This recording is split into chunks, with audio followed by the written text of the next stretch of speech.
kepada narasumber yang sangat luar biasa semuanya ini. Nah, dengan bergumul dan berkumpul menjadikan diri kita akan semakin sempurna. Bahwa ilmu kebesaran Allah, kebesaran Tuhan Yang Maha Esa itu tidak dititipkan kepada satu orang, tetapi kepada seluruh manusia yang ada di muka bumi ini. Dengan bergumul semacam ini kami melihat betapa hebatnya, betapa luar biasanya anak-anak bangsa ini yang memiliki pemikiran-pemikiran yang begitu hebat terhadap cinta kasihnya terhadap bangsa dan negara ini. Akan tetapi karena kurangnya kita silaturahim, sehingga kelompok-kelompok yang mencintai bangsa ini baik di media sosial maupun pergerakan banyak dikalahkan seperti dikatakan oleh narasumber tadi, yaitu oleh kelompok hanya minoritas, yaitu kelompok-kelompok yang hendak merusak bangsa ini. Ini sangat menarik apa yang disampaikan oleh para moderator semuanya, ya.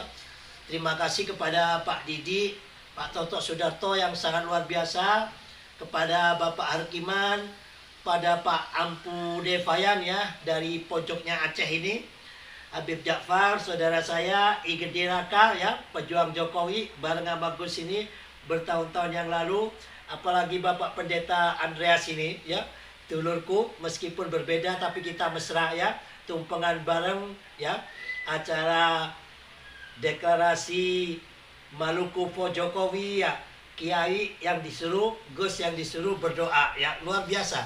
Indah Indonesia ini tidak kita temukan di negara lain.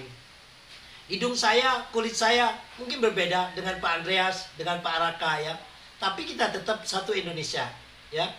Kelompok-kelompok para pecinta bangsa, para orang yang punya cinta ini, kalau kita bisa bersatu ya, baik di media sosial maupun di darat, maka akan dapat mengalahkan kelompok yang hanya kecil sekali ya, yang mana hendak mengubah bangsa ini dari NKRI dan Pancasila. Yang mana seperti dikatakan oleh para narasumber tadi, mereka ini adalah kelompok-kelompok ya yang bertopengkan agama. Coba kita lihat, Gus sebagai orang Islam merasa sedih, bahkan juga merasa malu, seperti yang disampaikan oleh Sayyid Muhammad Abdu, al-Islamu mahjubun bil muslimin. Al-Islam, agama Islam, mahjubun, hancur, rusak, tertutup ya, bukan ulah siapa-siapa, tapi ulahnya umat Islam sendiri. Bagaimana di Timur Tengah dihancur leburkan ya, di beberapa negara ya, lebih dari 3, ada Yaman ya, ada Libya, ada Suriah, dan juga Irak ya, dan Iran juga sebelumnya. Nah, ini mereka bertikai sesama sukunya, sesama anak negaranya, dan sesatu agama. Karena apa ini semua terjadi? Karena proxy war ya, dia diadu domba oleh kelompok yang lain. Yang satu diangkat ya, yang satu dipersenjatai kan gitu, yang satu diadu domba sehingga tercerai-berai. Seperti yang dikatakan oleh narasumber tadi, semuanya ini karena kepentingan-kepentingan pihak luar, khususnya pihak kapitalis, terhadap pemimpin yang ada saat itu tidak pro kepada mereka. Dan mereka memahami agamanya secara tekstual, bukan kontekstual. Sehingga mudah sekali diadu domba, lahirlah kelompok-kelompok yang seakan-akan merasa dirinya paling benar. Yang lainnya adalah salah, yang lainnya kafir, yang lainnya adalah musuh Tuhan. Inilah yang mereka gunakan untuk menghancurkan negeri itu. Dan saat ini sangat gencar pasca reformasi ini masih dijaga oleh Tuhan ya, sehingga berkali-kali Indonesia masih tetap terus ya, tidak terjadi pertikaian padahal settingan itu begitu besar. Nah, melalui agama cinta ini ya, melalui komunitas kita ini, jangan sampai itu terjadi. Cukup di Timur Tengah ya, cukup di Timur Tengah. Timur Tengah kekayaannya hanya minyak. Indonesia ini kekayaannya bukan hanya minyak, mineral. Seluruh alam diberikan tetesan surgawi oleh Tuhan Yang Maha Esa di bumi Indonesia ini ya. Indonesia bukan milik siapa-siapa, tapi milik kita semuanya ya. Indonesia bukan milik kami ya, Indonesia miliki kita semuanya ya. Hendaklah kita semuanya yang menjaganya. Kita cukup terima kasih ya kepada Pak Pendeta tapi aktif di pergerakan, yaitu Pak Pendeta Andreas ini, Bukannya kita tidak mau bergerak, Pak. Satu, kan kita mendukung program Presiden Jokowi. Saat ini masih apa? Masih corona kan gitu ya. Jadi mengurangi social distance. Ya, untuk mengisi dari kekosongan tersebut, makanya Gus apa? Cara pergerakannya menggunakan cara udara kan begitu. Supaya di antara kita tidak saling menulari atau tertular. Ya kan? Ya, punten Pak Pendeta, bukannya kita tidak mau turun ke lapangan. Kita kemarin mau turun ke lapangan untuk mendeklarasikan kita.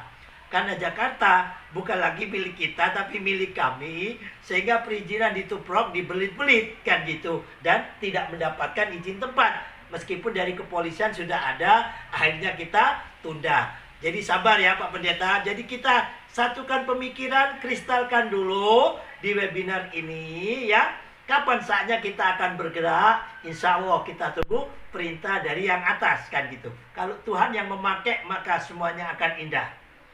Nah di sini Pancasila menurun kan gitu. Seperti apa yang ditanyakan dan juga dijawab oleh beberapa narasumber. Ditanyakan oleh saudara kita Mr. Jerry Wong ini ya, yang ganteng ini ya.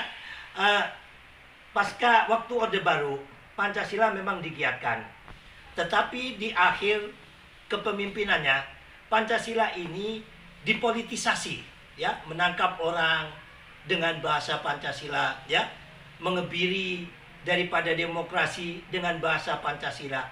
Sehingga masyarakat Indonesia khususnya para aktivis muak dengan Orde Baru yang dikit-dikit menggunakan Pancasila dan kanonisasi. Sehingga di saat reformasi Orde Baru ditumbangkan, Pancasila ini bisa dikatakan hampir tidak dianggap. Bahkan justru yang menyuarakan Pancasila dianggap pro Orde Baru. Disinilah daripada apa? Dekadensi Pancasila ini menurun. Dan pemerintah khususnya yang istilahnya wakil-wakil rakyat kita yang menjabat di atas tidak mengembalikan dan menyempurnakan Pancasila ini pada jati dirinya. Justru apa? Pancasila ini diabaikan. Dan disitu lahirlah di saat almarhum Taufik Kemas, tapi sebatas pada 4 pilar bangsa. Tidak mengena, padahal Pancasila bukan pilar. Pancasila adalah ideologi dan dasar negara kita. Dan alhamdulillah di zaman Pak Jokowi ya, ini ada BPIP, Badan Pembinaan Ideologi Pancasila ya. Akan tetapi ada kekhilafan daripada teman-teman di parlemen. Sehingga apa? Membikin rancangan undang-undang kok terlalu multitafsir sehingga timbul pro kontra, sehingga sampai saat ini Pancasila yang seharusnya menjadi penguat ideologi bangsa kita ya, seperti Indonesia banyak narkoba maka negara melahirkan BNN, Indonesia banyak teroris, BNPT. Begitu juga Pancasila kita degradasi ya. Ini perlu untuk apa? Memperkuat Pancasila kita agar seperti kata Bang Raka tadi ya, negara-negara ini pada apa? Sudah menjadi pasal terbuka. Tetapi kalau karakter building bangsa ini tidak kita perkuat, dengan kuatnya arus transformasi, arus keterbukaan, tanpa kekuatan karakter building, maka hancurlah bangsa kita. Seperti apa? Rusia yang asalnya komunis kena glasnost, tercerai-berai menjadi 15 negara. Yugoslavia tercerai-berai menjadi 5 negara. Ini jangan terjadi. Makanya melalui bahasa cinta ini, melalui agama cinta ini ya, kita dorong pemerintah agar segera mengesahkan ya undang-undang untuk Pancasila kita. Nggak tahu namanya undang-undang BPIP ataupun apa. Yang penting Pancasila harus diperkuat, dan Pancasila dengan Pancasila atau badan yang ada di Pancasila ini benar-benar bisa mencegah, bila perlu memberantas ideologi-ideologi, isme-isme yang merusak nilai-nilai kebangsaan kita. Dan yang terakhir apa yang disampaikan oleh Pak Harkiman juga ya, bagaimana refleksi kita ya. Di dalam Islam mengajarkan Islam, iman, dan ihsan. Ihsannya ini ya Pak Harkiman ya, ini yang kurang dilakukan oleh umat beragama. Kita berislam ya, kebetulan Gus lahir alhamdulillah procot dari orang tua Islam, sehingga lahirlah saya sebagai Islam. Pak Harkiman mungkin demikian, terlahirlah Hindu. Begitu juga Pak Andreas kan gitu, terlahirlah menjadi Kristen ya. Tapi kita belum beriman. dengan mencari ilmu sehingga kita beriman. Oh inilah Islam, oh inilah Tuhan saya. Nah yang penting di negara yang Bhinneka Tunggal Ika ini bagaimana menciptakan ihsan, ya, refleksi daripada agama yang kita pelajari ini terimplementasi dalam kehidupan kita berbangsa, bermasyarakat, dan juga bernegara. Sehingga nilai teologi toleransi tadi dapat terwujud. Itu adalah bukti daripada ihsan kita, ya. Itu dari kesimpulan yang disampaikan oleh Pak Harkiman tadi di dalam closing statementnya. Dan yang terakhir apa yang disampaikan oleh Habib Syarif tadi, Habib Ja'far Shadiq, ya. Hada sabili rabbik, hada sabili tagut. Begitu demokratisnya agama cinta, begitu demokratisnya Tuhan yang Maha Cinta ini. Di dalam Al-Quran disebutkan hada sabili rabbi, ya. Ini jalan Tuhanmu. Ini jalan di luar Tuhanmu atau tagut. Faman syaa falyu'min, faman syaa falyakfur. Barang siapa berkehendak silahkan. Engkau iman kepadaku, kata Allah, Allah tidak memaksa. Kalian sholat, kalian tidak menyembahku, aku tetap Tuhan, dan kalian juga tetap hamba, kan begitu. Faman syaa falyakfur. Barang siapa berkehendak silakan kalian ingkar. Ingat, ya, kalau sampai ada pemaksaan seseorang terhadap agama lain, ya, menutup gereja, menutup tempat ibadah, subhanallah. Nabi Muhammad itu dipelihara, ya. Nabi Muhammad itu dibesarkan oleh pamannya, ya. Itu dalam keadaan belum bersyahadat. Waktu dituntun bersyahadat, ya, itu tidak bisa sampai Nabi Muhammad ini sedih, ya. Maka turunlah, ya, di dalam ayat kursi, ya, di dalam hadis kursi, innaka, ya, di dalam Al-Quran itu hadis kursi itu, ya, lupa Gus, ya. Innaka la tahdi, di dalam Al-Quran, innaka la tahdi man ahbabta walakin Allah yahdi liman yasha. Innaka, kata Tuhan Sang Maha Pencipta, sesungguhnya engkau hai Muhammad tidak bisa memaksakan petunjuk sampai kepada orang yang kau cintai sekalipun, akan tetapi yaitu milikku semata, kata Allah. Nah di sini bahwa untuk apa kalau kita memahami agama memaksakan terhadap agama lain, apalagi menutup tempat-tempat ibadah, ya, yang layak. Seandainya ada kelompok ormas yang mengatasnamakan agama, menutup tempat pelacuran atau menutup panti pijat, itu masih masuk akal. Kita hidup di negara Pancasila yang mana nilai-nilai ketuhanan kita letakkan pertama pada sila kita. Kok ada orang bikin tempat ibadah, ya, itu dilarang. Bahkan ada tempat ibadah yang dirusak, ya. Ini sering terjadi, ya, dan itu semuanya Pak Andreas, ya. Kami bekerja sama dengan teman-teman yang ada di Jawa Timur itu, ya. Nah, ini kalau mau bikin gereja, jamaahnya udah cukup. Nah, itu tokoh agama itu yang dipanggil, ya, tokoh agama sekitar diajak. Kalau perlu bolongan gerejanya atau cari tempatnya, lah itu diajak. Bila perlu, ya kan, tanahnya atau miliknya tokoh setempat, kan gitu loh. Ini yang menjadi masalah Pak Andreas yang sering, ya kan, khususnya teman-teman di gereja yang banyak sektenya, yaitu di di Protestan, ya kan. Lah itu satu desa yang mana masih minoritas, ini bikin gereja, terus bikin gereja lagi. Alasannya apa? Karena beda sinode, ya. Akhirnya kita bantu untuk salah satu, bukan gitu. Ternyata sinode yang lainnya ini yang nggak mau. Justru sinode yang lainnya ini memprovokasi masyarakat. Akhirnya kita bingung juga. Ini karena tidak memiliki apa?